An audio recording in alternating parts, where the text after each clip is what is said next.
जब जब हनुमान जी का जन्म होता है तब तब वे हर जन्म में हरिभक्त राम भक्त के रूप में ही जाने जाते हैं।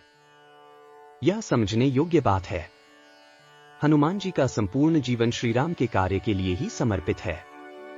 उनकी संपूर्ण भक्ति श्रीराम को समर्पित है। उनके प्रत्येक श्वास में श्रीराम का मंत्र सुनाई देता है।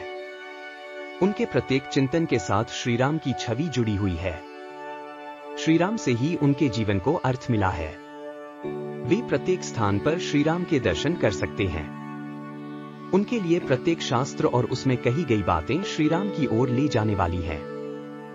उनके रोम रोम में श्रीराम समाये हुए हैं। श्रीराम के प्रति ही उनकी गति है और श्रीराम पर ही उनकी मति है।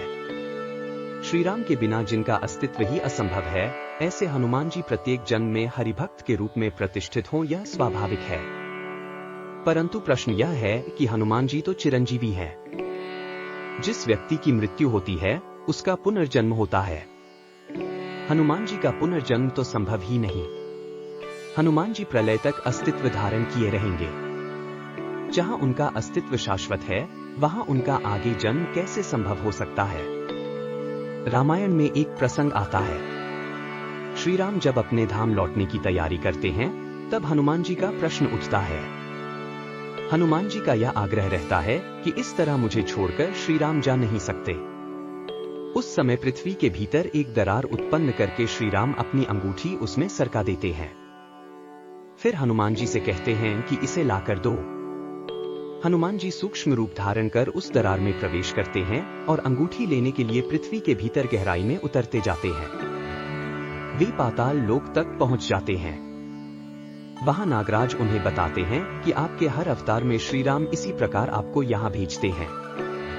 नागराज उन्हें श्रीराम की ऐसी ही अंगूठियों का पहाड़ दिखाते हैं और कहते हैं कि हर त्रेतायुग में श्रीराम इसी तरह आपको सृष्टि का एक महान सत्य समझाते हैं।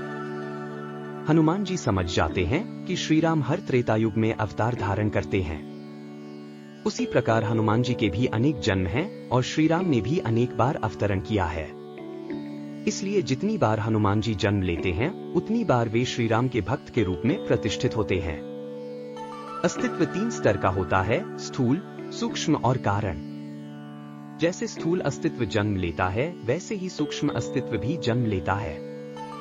जैसे शरीर नए नए रूप धारण करता है, वैसे ही मन, बुद्धि, चित्त और अहंकार अंतःकरण की विविध अवस्थाएं भी नए नए रूप धारण करती है। शरीर जन्म लेता है, आत्मा अजन्मा है। जब किसी भी व्यक्ति के जन्म की बात होती है, तो स्वाभाविक रूप से शरीर के जन्म की ही बात होती है। परंतु हनुमान जी के लिए ऐसा नहीं है। हनुमान जी रुद्र के अवतार हैं। यह अवतार जन्म मरण के फेर में बंधा हुआ नहीं है। यह अवतार कर्मफल के सिद्धांत पर आधारित होकर अस्तित्व में नहीं आया है। यह तो शिव जी की लीला समान अवतार है। इसलिए हनुमान जी हर प्रकार के बंधन से मुक्त हैं। सृष्टि के सृजन या विनाश, जीवन या मृत्यु, शाश्वतता या क्षणभंगुरता, किसी भी नियम का प्रभाव उन पर नहीं होता।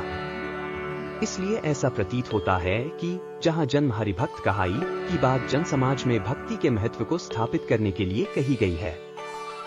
शास्त्रों में अनेक बातें इसलिए कही जाती हैं कि वे किसी न किसी के लिए सहायक बनी रहे। जहां जन्म हरिभक्त कहाई जैसी बातों पर संदेह करने के बजाय श्रद्धा उत्पन्न करनी चाहिए। ऐसी बातें बुद्धि की पहुंच से परे का विषय होती हैं। हनुमान चालीसा भक्ति को दृढ़ करने का माध्यम है। भक्ति के विपरीत विचारों को तर्क से खंडित किया जा सकता है, लेकिन अंततः श्रद्धा के सहारे ही आगे बढ़ना उचित है।